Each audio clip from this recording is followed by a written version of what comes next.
All right, let's kick it off. Again, this is Jimmy King. I'm with Kacie Goff. Excited for our December webinar. It's one that I find very interesting, and we have really started to dive deep into the SEO game in the last 6 months. We had some articles maybe about a year and a half ago that we were writing, and they started ranking higher, and we started to see the value of SEO. So thought it would be a pretty good webinar here in December as we start planning for 2024 and share with you what we have learned from Kacie and how she has helped Banking Bridge with our SEO content, and really letting her tell her story, how she came to be on writing articles for sites like Bankrate. Kacie, if you can, tell us a little bit about you, Jot Content, and kind of how you started in writing your first articles. Yeah, I'd love to. I got my start about a decade ago working for a digital marketing firm sort of in my area. I joined their team as an intern, a blog writer, and eventually led their SEO content team. Did some other marketing roles for a few years, sort of got to see other sides of how marketing organizations work, but really just loved content writing and eventually decided I wanted to try my hand at it myself. I got pretty lucky right out of the gate in that I partnered with a company called Red Ventures, and they own a lot of the publications that you all are probably familiar with, including Bankrate, The Simple Dollar, bestcreditcards.com, brands like that. So I've been writing for them for about 5 years. I also write for some different lending institutions. I write for Banking Bridge. So I'm sort of lucky enough to see all the different sides of lending focused content. And what I love is taking concepts that are complicated. Oh, it looks like maybe people are unable to hear me, Jimmy. Oh, maybe. No, I can hear you. All right, right on. I love taking concepts that are complicated and making them accessible to the everyday person, especially those first-time homebuyers who are really trying to wrap their head around all the complexities of getting this huge loan, probably one of the biggest financial decisions they'll ever make in their life. So that's sort of where I come in. I'm excited to be talking to you all today because SEO is a big world. It's an ever-changing world, and there's a lot that we can talk about here. So let's get right into it. Thanks, Kacie. Just to confirm, if you can hear Kacie and I, please say yes in chat. If you cannot, please let us know. How does that look? Does it look like they can hear us? Yeah, it looks good. Okay, cool. Yeah, George, it might be a problem on your end, George. I wonder maybe toggle your volume settings. Cool. I'm going to go ahead though because we have a lot to cover. Yeah. And real quick, so everybody, we're going to do kind of a basic SEO dive. This would be SEO 101. What are the 3, 4, 5 things that you need about SEO? So take it away on this one, Kacie. All right. So we are going to drill down into a specific side of SEO, specifically on-page content-focused SEO. But just to kind of frame it up and give you the big picture, SEO stands for search engine optimization.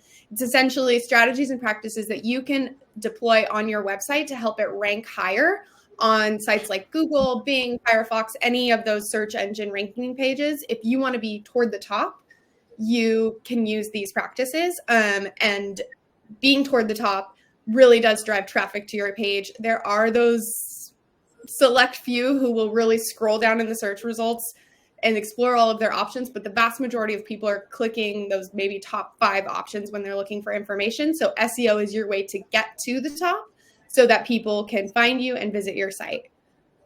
And so when we talk about like the investment, so the investment that we make every month with Kacie is paid. You have the option to do paid traffic, which is paying Google, Facebook, Instagram, or that can be part of the plan or all of the plan, or you can invest into SEO, which means that's kind of the long tail to think about it. Google, when you pay Google, when you pay Facebook, the minute you turn those ads off, the traffic completely goes away. So you don't, it's kind of like you don't own it, you're renting it. The nice thing about SEO and where it's valuable, especially for mortgage lenders, is it's out there forever. It's always on the internet. It's always searchable. So when you think about your strategy, SEO should be in every mortgage lender strategy because it lives forever. And Kacie will kind of talk a little bit more about that as well. Yeah, that's a really great way to say that, Jimmy. I love that. So what I should say is that SEO is a huge world, and there is a lot of it that comes down to the way your site's actually developed, like what is in the code of your site. I am not a developer. Today, I'm specifically talking about one facet of SEO. In my mind, it's one of the easiest parts of SEO to wrap your head around. So I think it's a really great way to sort of get your feet wet if this is your first time exploring SEO. And it's my area of expertise, so I'm happiest to talk about this part of SEO. So specifically, I'm talking about on-page, content-focused SEO. And we can sort of differentiate that from other facets of SEO in that this is the part of SEO that focuses exclusively on the actual words on your website. So anyone, if they pull up your website on a browser or their phone, the text that they see, that's what we're talking about here. So that's going to be, the actual words in your blogs, the titles of your pages, the headers that you use, those sorts of things. You can contrast that with off-page SEO, which is the stuff that your developer is going to do in the back end, or maybe your social media coordinator is going to do. All of those things help your site rank. But that is, again, a very big world. We're not going to get into it today. And then there is also on-page SEO that doesn't have anything to do with the words on your page. For example, helping your website load faster, helping it be responsive and engaging on mobile devices. Those are things that Google and other search engines reward. They like to see those things, and they can absolutely help you rank higher. But again, you're going to want to talk to a developer about those things. Those are not what we're talking about here today. So specifically, just to sort of narrow our focus, we've talked about SEO in general. Today, we're really, really focusing on-page content SEO. The words on your website, how are those going to help you rank top of Google and other search engines? Cool. So I'm going to give you sort of an overview here. This is like our table of contents for what we're going to be talking about for the next few minutes. It's going to be a little bit overwhelming, but these are the factors that I would argue are the most important for your on-page content SEO. Why am I having to say I would argue and not definitively these are the factors? Because SEO is a beautiful, murky world, and Google does not release a, targeted list saying, if you do these 5 things, we'll rank you top. It's all very unclear, and they change their algorithm all the time. So SEO is a little bit of a moving target. But in my 10 years, if you focus on these 6 things, they're going to make a big difference for your SEO. So right from the top, keywords are what content SEO is built on. And your keyword is essentially the thing that someone would type into Google to find your page. So mortgage rates is a great example of a keyword. Mortgage rate is something that someone would feasibly, when they're home hunting, go to the internet and type in, and you could conceivably, if you had a strong SEO strategy in place, rank on the top of Google for them. And as a result, they'd click through to your page and potentially contact one of your loan officers. So once you narrow down your keyword, everything else on this list is a place that you could use it. So your title tag, your meta description, we're going to talk about those. Those are sort of how your page displays on Google. The URL is something that sort of displays on Google, but also displays on your site, and it is a ranking factor, although less so than it used to be. Headers are once someone actually clicks through into your page, any of the bigger size font. And then internal and external links we'll get more into as well, but those are ranking factors that are going to be within the actual page as well. You'll notice that I put some asterisks here on meta descriptions and URLs. That's just to call out that those used to be definitive ranking factors. Google told us, yes, these matter.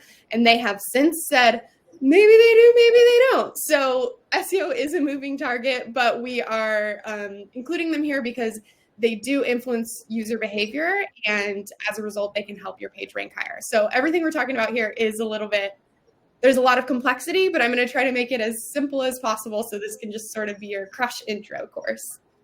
So let's cool. get you got next. So for those on the call that are in a local market, so let's say you're a mortgage lender and you're in Dallas or you're in Denver. When we talk about keywords, you can, in Kacie will talk about local SEO, but think about someone Google's mortgage rates Denver. You can actually do that right now while you're watching the webinar.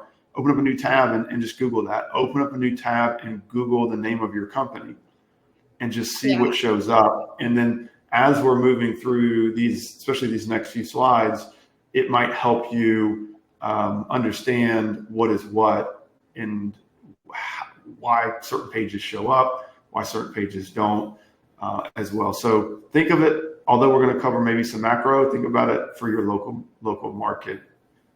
Keywords. That is a really, really good point, Jimmy, because a lot of these keywords that I'm going to suggest, for example, this example keyword we're going to use, that's going to be a challenging one for you to win because there are all the major national lenders in the mix, plus publications like Bankrate and NerdWallet. But if, for example, you did fixed rate mortgage in Denver, Colorado as your keyword, there's probably a lot less competition there and you're a lot more likely to be able to win for that keyword.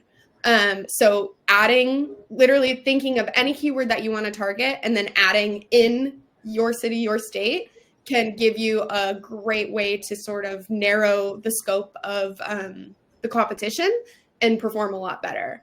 So I wanted to give you an example here of the keyword fixed rate mortgage. So someone, maybe let's say a first-time home buyer, might type fixed rate mortgage into Google because it's something that probably a loan officer mentioned to them and they maybe don't even know what a fixed rate mortgage is.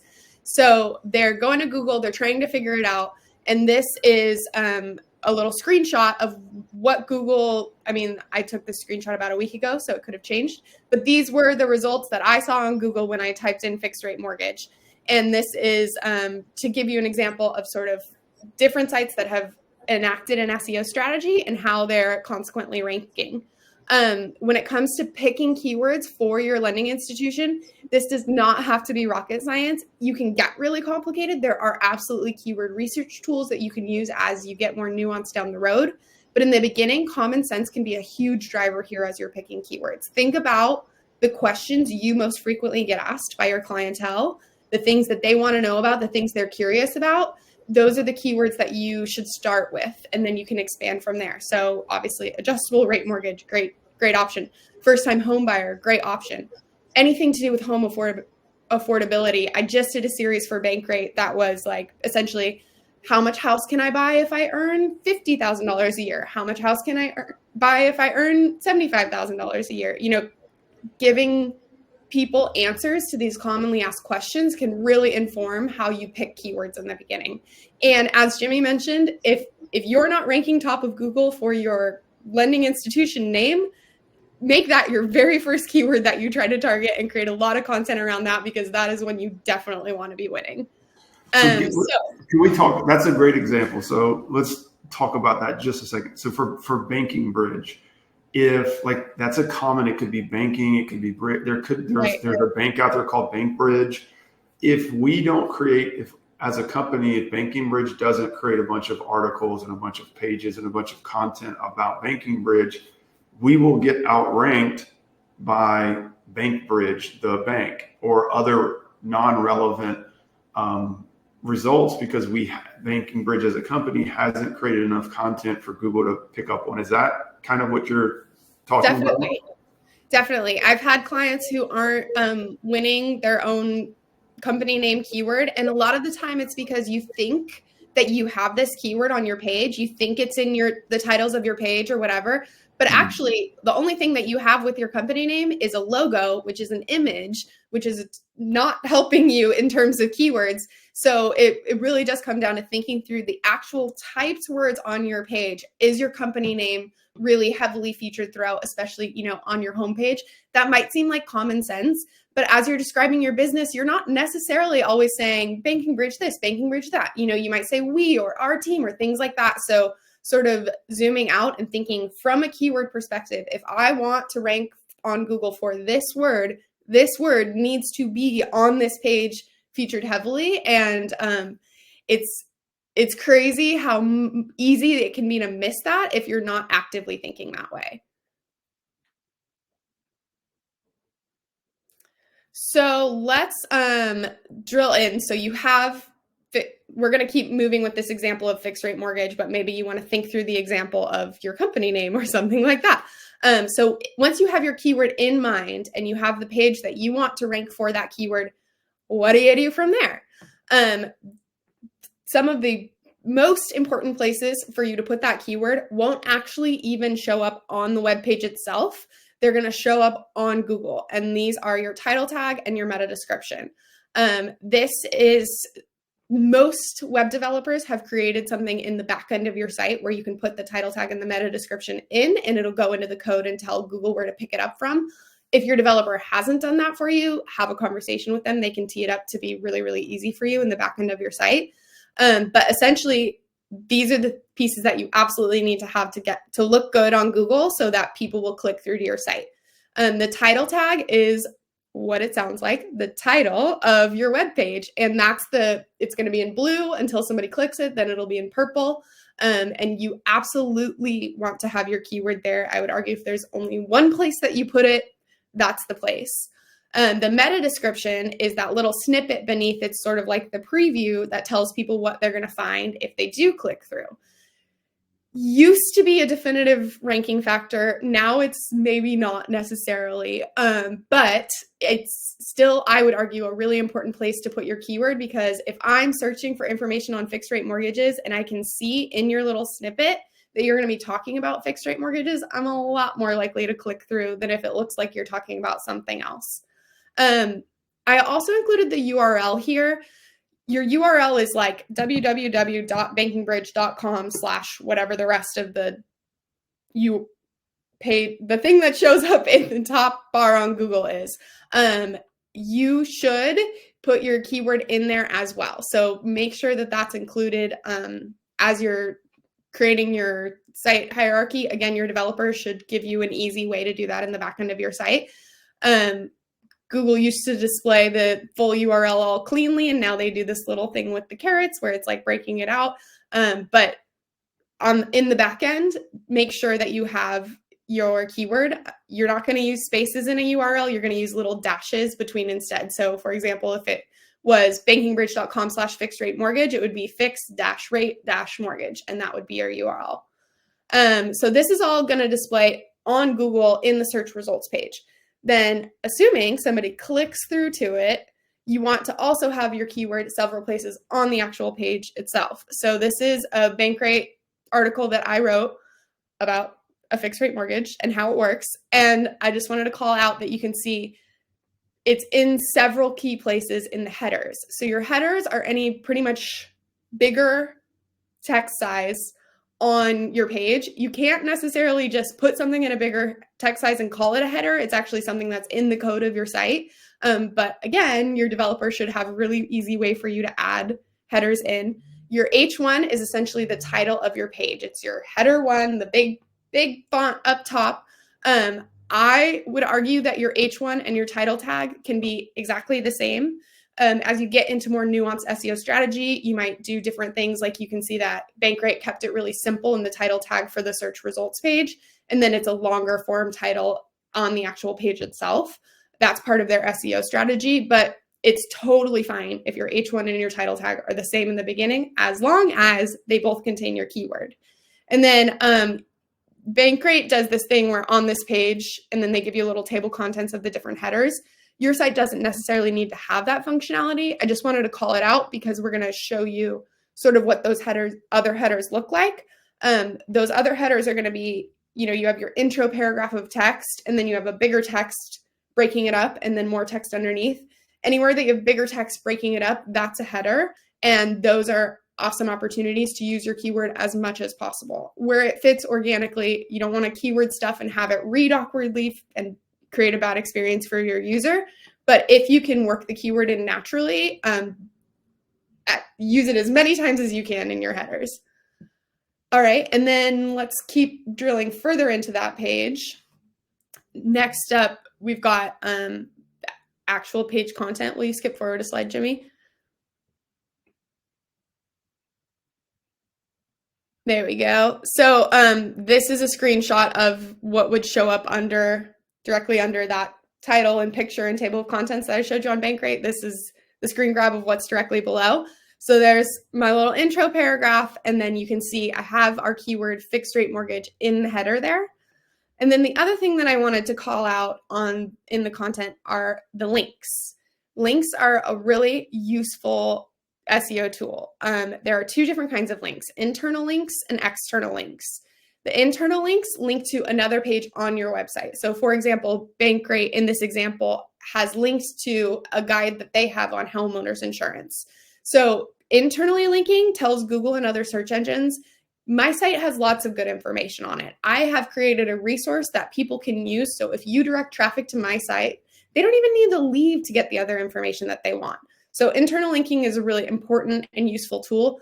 P.S. You should always have a link to your contact page at the end of any content that you create. So we call that a call to action, but essentially you want to write this really informative content. You want to get people inspired and informed, and then tell them, hey, want to get a fixed rate mortgage? Contact us. So always link to your own contact page or your demo page or whatever the case may be at the bottom of any content that you create. But the other kind of links are external links, and these are links to sites other than your own. They can help you if you choose authoritative other sources. So for example, if you were writing a piece about the Fed's, let's hope, choosing not to raise interest rates that in the upcoming go-around, rather than linking to some Joe Schmo publication that is nobody's vetted, ideally you want to find that news on the Fed's website and link to their .gov website, because Google's going to see, okay, they're linking to a credible, reputable source. And that's going to help tell Google, again, like we're researching our information, we're linking to good sources, we know what we're doing here, rank us higher. So internal and external links both matter. I would argue that every piece of content that you create, particularly blogs, on your service pages, you don't necessarily need to be externally linking unless there's an applicable place to do so. But anything that you're doing like blog content absolutely should have internal and external linking in it. You can move forward from there. Okay, so I've talked about all these different places that you should put the keywords that you pick, and hopefully it's given you a little bit of clarity. But obviously your web pages aren't just headers and links. They have a whole bunch of other content in there. So what do you do with the rest of that content? This is, again, a moving target. Google's changing their algorithm all the time. But what we know right now is that they're telling us they're rewarding high quality content. So what does high quality content mean? I'm distilling it down. It's very, very complicated. Their guide on this is massive if you ever want to dig into it. But essentially, the two things that I think are most important for you to focus on as you're creating content for your site are readability and authority.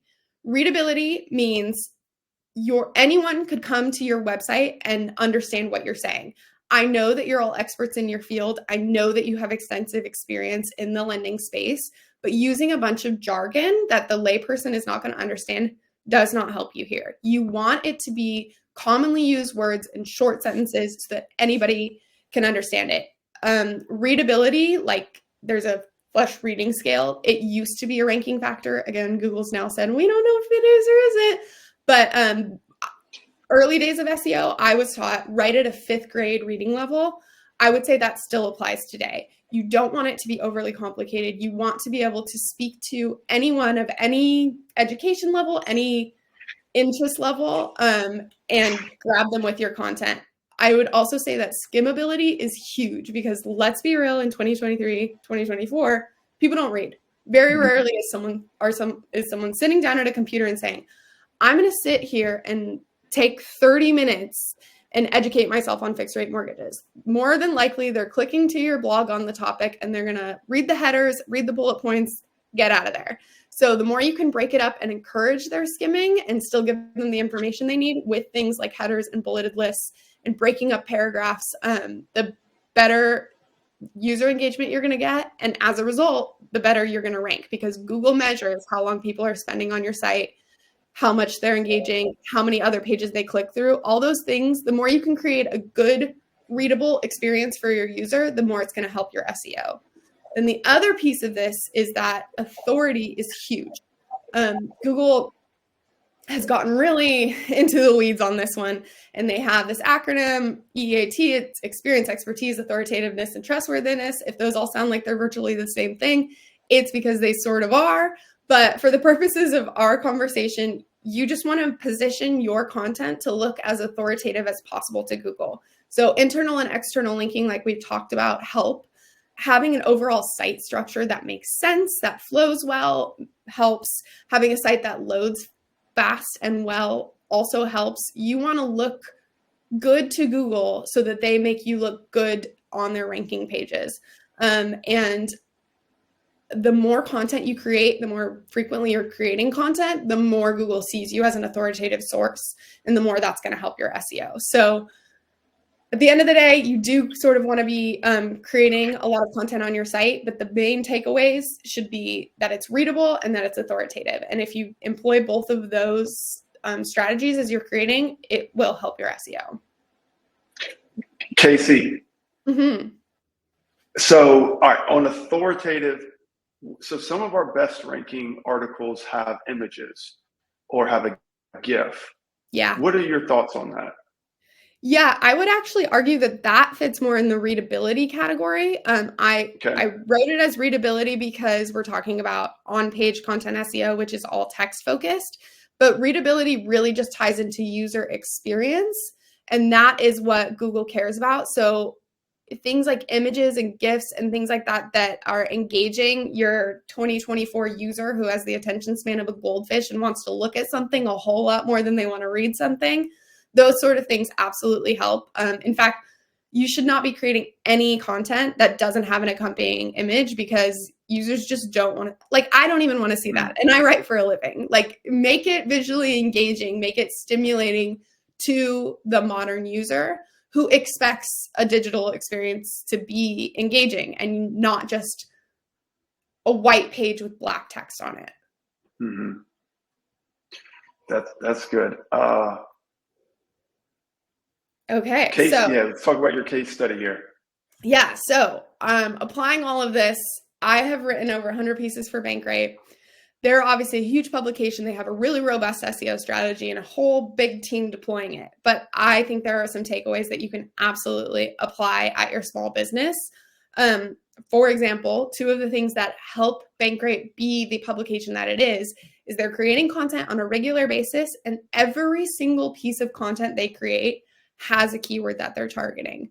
They're not putting out anything that's just willy-nilly like, oh, we should just write a blog today, so we're writing a blog. There is always a keyword behind it. So, and honestly, as a writer, it takes me the same amount of time to write a piece willy-nilly as it does with a keyword. So you might as well think that through on the back end. Like, if this is going to rank top of Google for anything, what's it going to rank for? Always be thinking that through when you're creating content on your site. The other thing, Kacie, what's a good, like, regular basis? What's a good cadence? Like, if you're just starting out, is it once a month? Is it once a week? Is it twice a month? What do you feel like is a good starting point? Yeah, that's a really great question, Jimmy. I would say if you're just starting out, once a month is an excellent goal to reach for. And I say that because more is generally better. There is sort of an element of you're throwing things at the wall here to see what sticks. And the more you throw at the wall, the more that's going to stick. But I have worked with so many clients who come out the gate and they have this really big vision to blog weekly and they're really excited about it. And it gets overwhelming to them and they stop doing it. And their blog page was now last updated in 2018, you know? So I think monthly is probably really realistic. If you tried to blog once a month, I bet that you could pick a good keyword. I bet that you could think through what it would look like to make readable, engaging, and authoritative content, and you wouldn't be totally overwhelmed. If once a month goes really, really swimmingly for you, you can always ramp up from there. But I do think that that's sort of a good way to get your feet wet without biting off so much that you're overwhelmed with SEO.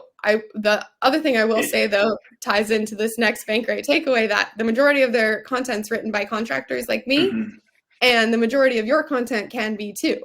I wouldn't say you should, unless you find someone who's really knowledgeable in the lending space, I wouldn't necessarily say you should just hire a contractor and be like, okay, run with it, like talk to you never. I think you should, like, I've been writing lending content for probably 6 or 7 years, and I still go to Jimmy and say, okay, what do you think about these topics? Like, what if we focus on this week or this month? And what he's hearing from his clientele really informs what I do with my writing. So I do think you want to have a little bit of bandwidth and interface with your contractor and get good, meaningful pieces teed up for your company. But you don't need to be doing the writing yourself.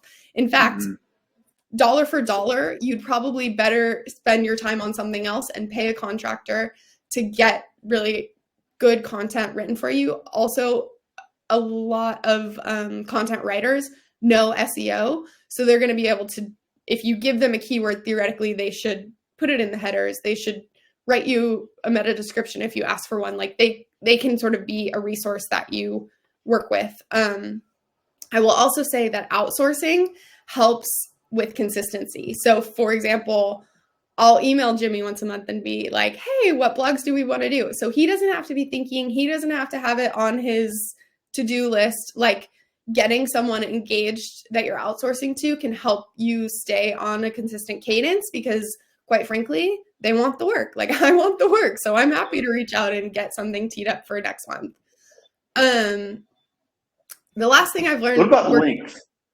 What about length of an article? Because sometimes you feel, oh man, I got to write all this stuff, or because yours are 300 to 500 word. What's the word count typically for a good article?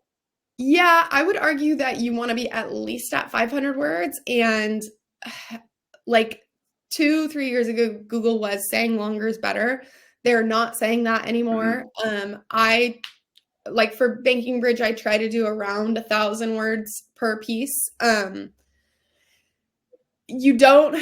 a fine line here. Again, user experience really should, and readability really should drive things. So if you can say something in 500 words, don't take 1,000 to write it, like there's no need to be overly loquacious here just for word count's sake. You really do want things to be useful and to be meaningful to your readers. So, but I'd say that 500 to 1,000 word range is usually enough to explain a mortgage concept that you're trying to teach, your potential customers about. And B is a manageable amount for your business to be creating on a regular basis.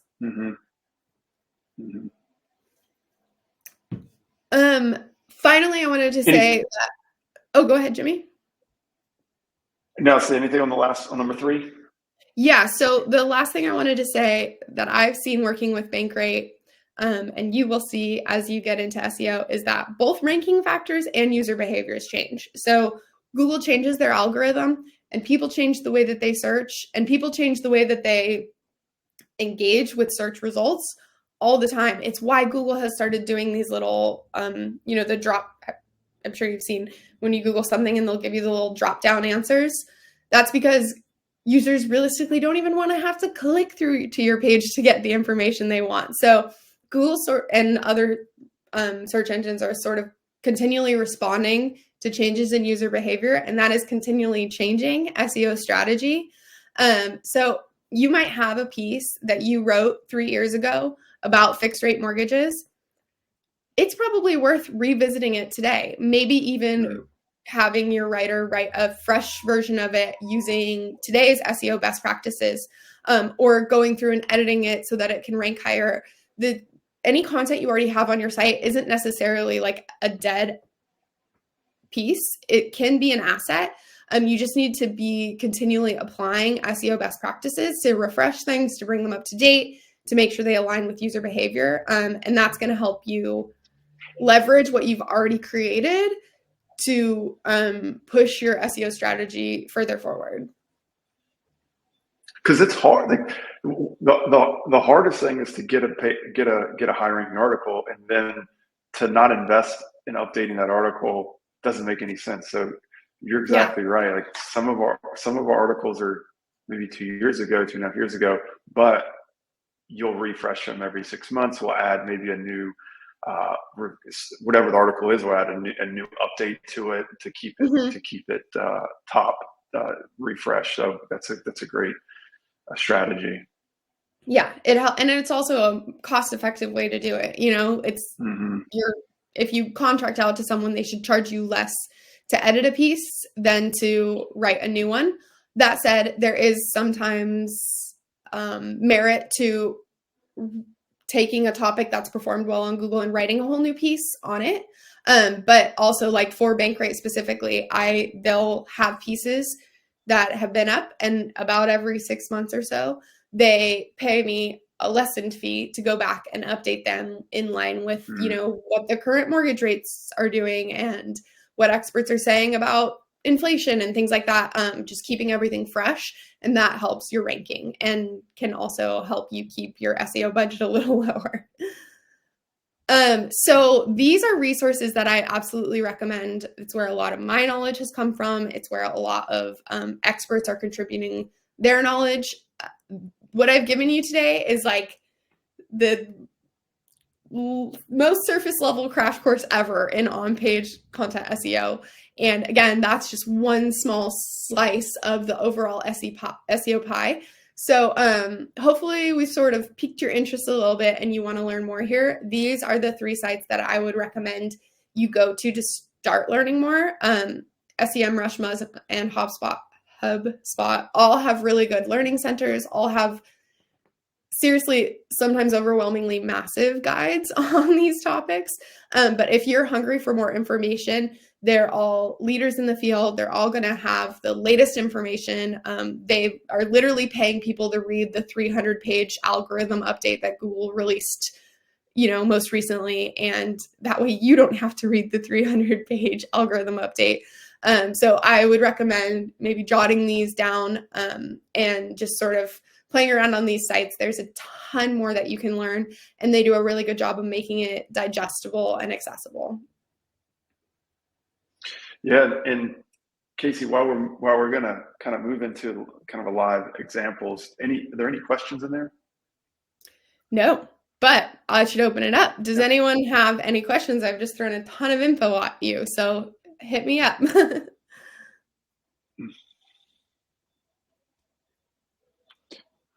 So while the questions are coming, cool. Go ahead. Oh, people are typing, so go ahead. All right.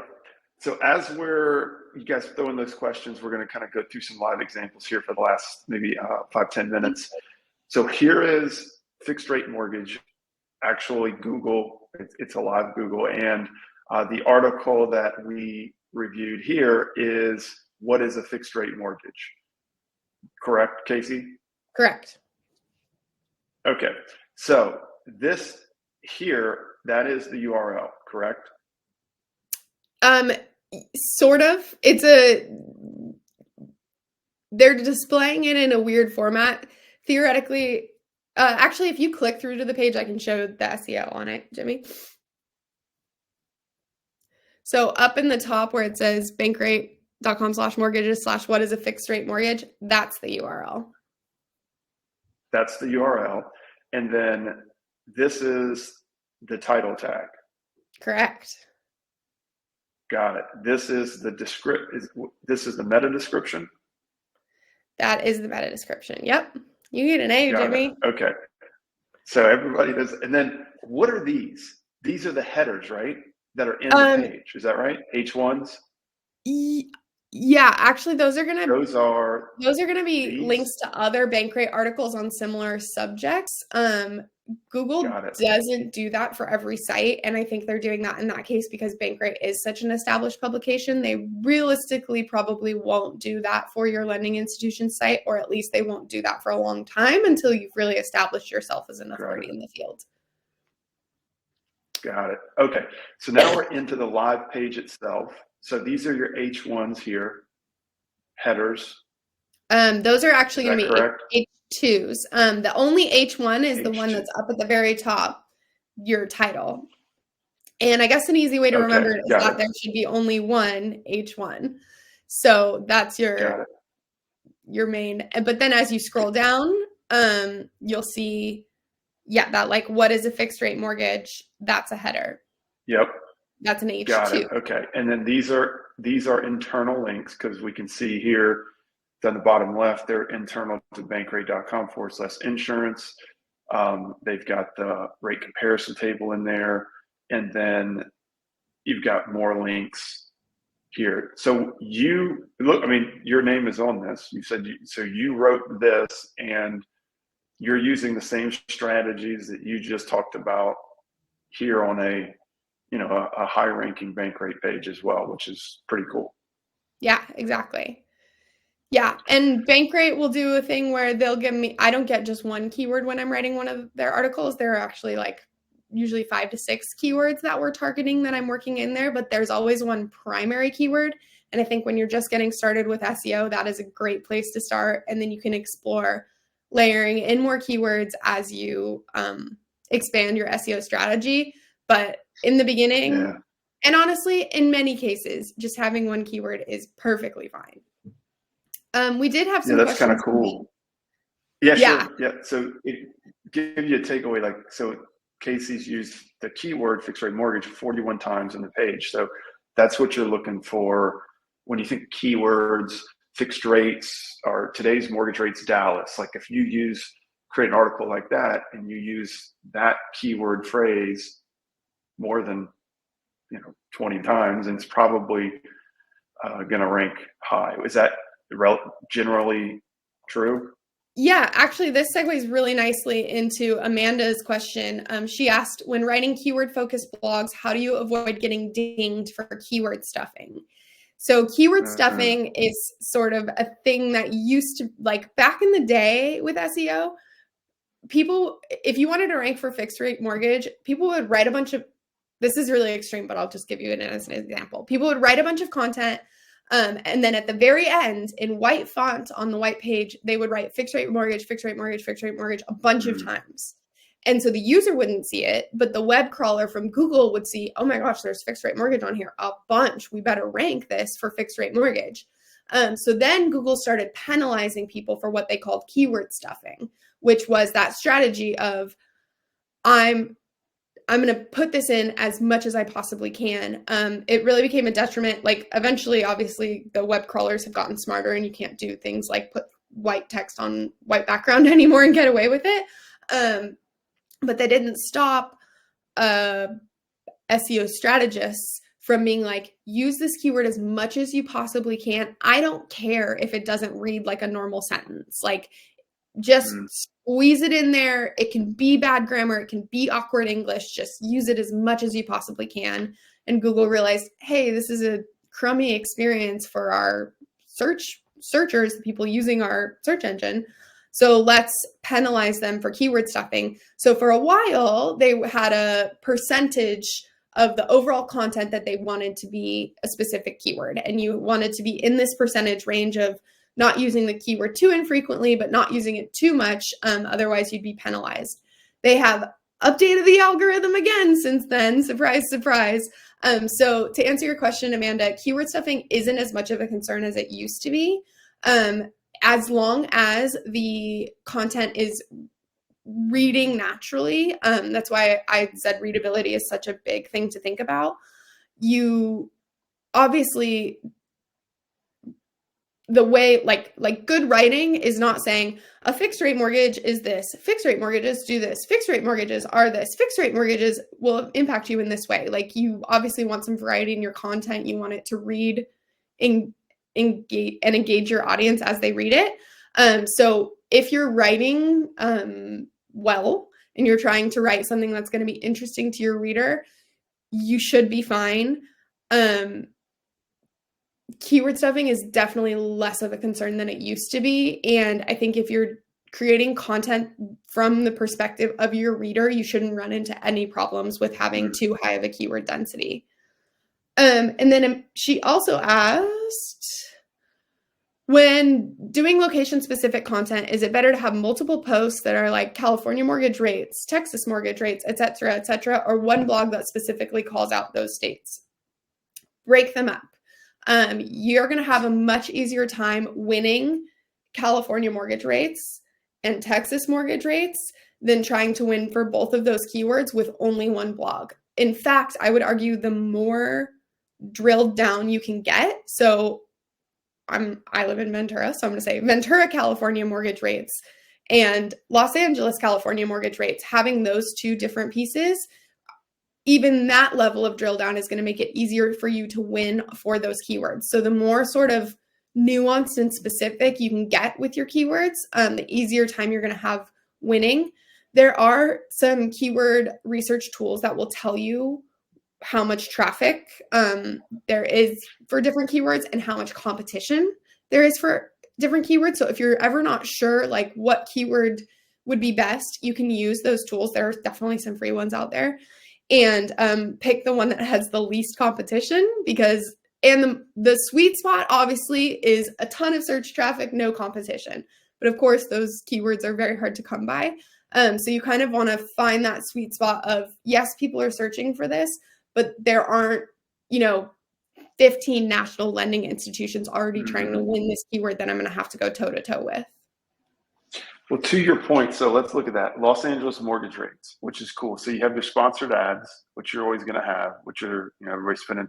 That tells you how expensive. Like if you can get a great SEO article to rank, I mean, think about how much these guys pay for those keywords. It's millions of dollars a year. So you have Bankrate, of course. This is organic. NerdWallet, Realtor.com, US Bank, and then you have this little guy, lafinancial.org. So if you open up this page, now this might be, it's a credit union. So would this be an example of local SEO? Absolutely. And this page, he's got live rates on there. They have live rates. And this could be something that's super informative. Google has ranked this high because of, what do you think? Because of the data that's on here? I think Google's ranked it high because they have useful content on there. So those live rates are something that readers, when they're looking for California mortgage rates, they actually want to see, believe it or not, California mortgage rates. So having that user experience built in is absolutely going to help you rank. In fact, when we were looking at the fixed rate mortgages example, the first Bankrate page, the highest ranking Bankrate page for fixed rate mortgages wasn't actually the article I wrote. It was their general rate table page. And that's because Google is seeing, okay, a lot of people are clicking through to this page with rate tables. Clearly, this is something useful to people. We should rank it higher. And I'll give a little plug for Banking Bridge here. It's a testament to how much rate tables can help your SEO strategy, because you're providing consumers with the information that they actually want. So much of where SEO is at today has moved away from, you need to tick this box, this box, this box, this box, this box. They are not telling us the boxes anymore. In fact, they're saying, forget about the boxes, create something that is useful for our readers. Create something that if someone clicks through to your site, they're going to have their question answered, and we're going to reward you for that. So much of what SEO strategy centers around is user experience, and that should absolutely, your biggest priority, other than, having a keyword in mind so you actually have a strategy in place, is creating something that's going to be useful for your reader. So we have one more question from George. Yeah. He says, I see a number of listings for most active keywords for home buyers and mortgage rates. Are these worth using? Yes and no, I will say. Yes, that's absolutely a great place to start in terms of getting your wheels turning, like putting some ideas in your pocket. But I would imagine that those highly active keywords are also seeing a ton of competition, probably from large-scale lending institutions and major publications that you're going to have a hard time beating on Google. So if someone is saying, let's say the keyword is how to buy a house for the first time, you might have a really, really hard time winning that. But if you're in Akron, Ohio, and you pick the keyword of how to buy a house for the first time in Akron, Ohio, you're a lot more likely to see success with that strategy. So I definitely think those lists of active keywords can help you sort of get your wheels turning, but drill down and try to find the nuance where you're not going to be going up against these huge publications that at the end of the day have huge budgets and tons of SEO experts dedicated to helping them beat you. Yeah, that's a great point. So as we wrap up, thanks for everybody. Thanks for sticking in there with us. I thought this, for me, it's very interesting. It's super informative. It is a strategy you have to have in your business, whether you're a mortgage company or something else. It does work. We see it working for us. Kacie, they can reach out to you directly. Is that the best way if they're interested or they want to learn more about how you can, get their strategy off the ground? Yeah, I'd love to chat. I love what I do. I think it's super fascinating. The mortgage industry is a really cool space because of the way it's changing all the time and because you're helping people get into their homes, which is just a huge quality of life thing. So I really enjoy the work and would love to talk to anybody who's curious about creating more content on their site. You can reach me at Kacie@jotcontent.com, or my website is just jotcontent.com if you want to start there and sort of see what I do. I have a contact form on my page as well, so I'd love to hear from y'all. Cool. And I found Kacie on LinkedIn, so you can she will respond to your messages on LinkedIn. Well, awesome, everybody. Thanks for the time, and really excited to have this one in the books. Kacie, thanks for joining us. Yeah, and we'll catch you on the next one. Yeah, great. Thanks, Jimmy. Take care, everyone. Bye-bye. Bye.